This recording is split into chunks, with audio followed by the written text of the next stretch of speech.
আসসালামু আলাইকুম। আশা করি ভালো আছেন। তো আজকে আমি আবারও কোয়েল পাখির ডিম মেশিনে বসাবো।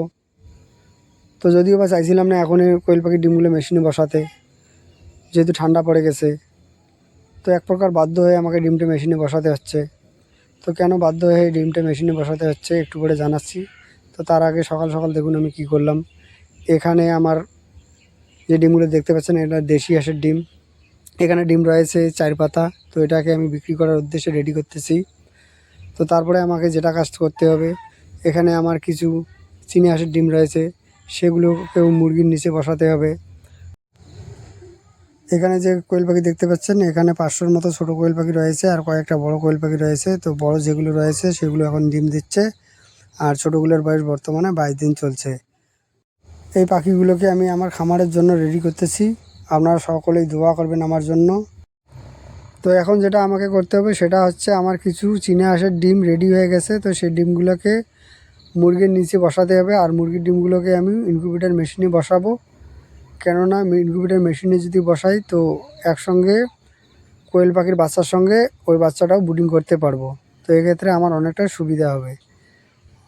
তো কতগুলো মুরগির ডিম এখান থেকে পেলাম আর কতগুলো ডিম বা মেশিনে বসাবো সেটা আমি একটু পরে গুনে জানাচ্ছি। তো আপনারা ভিডিওটা একটু মনোযোগ সহকারে দেখবেন। তো জানি না কতটুকু ডিম ফুটবে, যেহেতু এর আগে আমি চীনা হাঁসের ডিম ফুটাইনি, মেশিনে বলুন আর মুরগির নিচেই হোক। তো শেষ পর্যন্ত দেখা যাক এখান থেকে কটা বাচ্চা পাই। আর আপনারা আমার জন্য একটু দোয়া করবেন এখান থেকে যেন একটু ঠিকঠাক বাচ্চা পাই। তো যেটা বলছিলাম, বাধ্য হয়ে কেন কোয়েল পাখির ডিমগুলো এই ঠান্ডার মধ্যে মেশিনে বসালাম।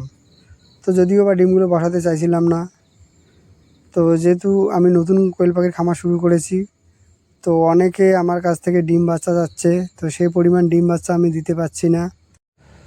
অনেকে আবার মাংসের জন্য পাখি চাচ্ছে, সেটাও দিতে পারছি না। তো কয়েকটা পাখি ছিল সেগুলোকেও বিক্রি করে দিয়েছিলাম। তো বর্তমানে যে পাখিগুলো ডিম দিচ্ছে, এখানে পুরুষ পাখি ছাড়াই ডিম দিচ্ছে। তো তার থেকেও বড় কথা, যে ভাইয়ের কাছ থেকে আমি ডিম নিয়ে এসে মেশিনে বসাই, সে ভাইয়ের কাছেও পুরুষ পাখি নেই। তো সে ভাইও আমাকে অনেক রিকোয়েস্ট করেছিল তার ডিমগুলো মেশিনে বসানোর জন্য। তো তার রিকোয়েস্টে, যেহেতু তার ইনকিউবেটর মেশিন নেই, তো আমারও কিছু পাখির প্রয়োজন। তো সেজন্য মূলত আমরা দুজন মিলে মোট 500 ডিম ইনকিউবেটর মেশিনে বসালাম। আর সর্বশেষ আমার জন্য দোয়া করবেন। আর এখানে আমি মুরগির ডিম মোট 47 পিস বসিয়েছি। তো হয়তো কালকে আবার কয়েকটা মুরগির ডিম পাবো, সেটাও কালকে আগামীকাল এখানে বসিয়ে দেব। তো আশা করি আপনার আজকের ভিডিওটা ভালো